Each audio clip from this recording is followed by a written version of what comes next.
जी नमस्कार। बिल्कुल है। पहले तो ये कहना चाहूँगी कि जो भी एसेट्स के लिए जो कर्ज़ लिया जाता है उसे कर्ज़ ज्योतिष में नहीं मानते हैं। एक्चुअली वो आपका इन्वेस्टमेंट है, तो मकान वगैरह के लिए कर्ज़ नहीं मानते। लेकिन फिर भी अगर कोई कर्ज़ है तो उससे निपटने के बहुत अच्छे तरीके ज्योतिष में हैं। दरअसल ज्योतिष एक रेमेडी का टूल नहीं बल्कि अलाइनमेंट का टूल है, संतुलन का। ग्रहों को संतुलित कैसे करें, यहाँ मैं बहुत सरल तरीका बता रही हूँ कि ये तो मंगल का उदाहरण हुआ कर्ज़ का, लेकिन हर समस्या का समाधान अन्य ग्रहों से भी है।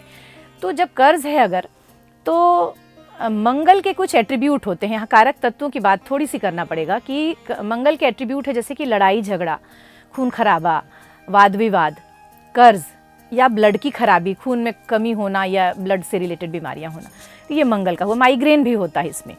अब यहाँ इनमें जितने मैंने बोले, इनमें से कोई भी समस्या अगर आपको है तो मंगल के कुछ, ये जैसे मैंने बुरे एट्रीब्यूट बताए कि भाई माइग्रेन हो जाता है या फिर लड़ाई झगड़े हो रहे हैं, कर्ज़ हो रहा है, तो साथ में ना हर ग्रह का कुछ पॉजिटिव एट्रीब्यूट भी है। यानी पॉजिटिव ज़्यादा है, निगेटिव कम है, लेकिन हमें निगेटिव जकड़ लेते हैं। उसका रीज़न ये है कि हम पॉजिटिव को अपना नहीं पाते हैं अपने जीवन में। तो हमें अपने जीवन में जो ग्रहों के पॉजिटिव जो एट्रीब्यूट है उसको पकड़ के रखना है। और पॉजिटिव एट्रीब्यूट ये है कि ज्योतिष में मंगल यानी होता है कि देह कहते हैं। देह का मतलब ये है कि आप फिजिकली जितने ज़्यादा एक्टिव रहेंगे।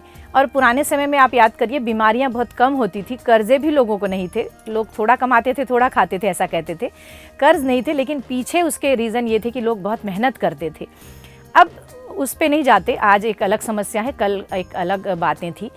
तो आज का जो युग है उसमें कर्ज लेना एक मजबूरी हो गई लोगों की, तो उससे निकलना भी ज़रूरी है। और निकलने का तरीका ये है कि मंगल का एट्रीब्यूट है कि फिज़िकल एक्टिविटी। जब आप जिम जाते हैं या आप अपने घर पे ही आप फिज़िकल एक्टिविटी शुरू करते हैं तो आपकी देह जो है वो एक्टिव रहती है, पसीना आता है। जितना ज़्यादा आप पसीना बहाएंगे उतनी तेज़ी से आपको पैसे आने लगेंगे किसी न किसी साधन से, जिससे आपके कर्ज चुकेंगे। और ये विश्वास इस पे करना पड़ेगा, क्योंकि आप करके देखेंगे तो आपको समझ में आएगा कि बहुत तेज़ी से किसी न किसी रास्तों से आने लगा है धन। कारण सिर्फ इतना है कि उसके एट्रीब्यूट को आपने अपना लिया।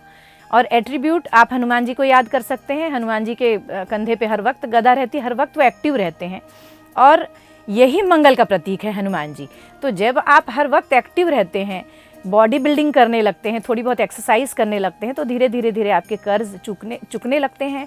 और साथ में आपके जो लड़ाई झगड़े बंद हो जाते हैं, क्योंकि आप कहीं ना कहीं उस एनर्जी को, मंगल में एनर्जी है, उस एनर्जी को आप धीरे धीरे एनर्जी पिघल रही है, डिज़ोल्व हो रही है।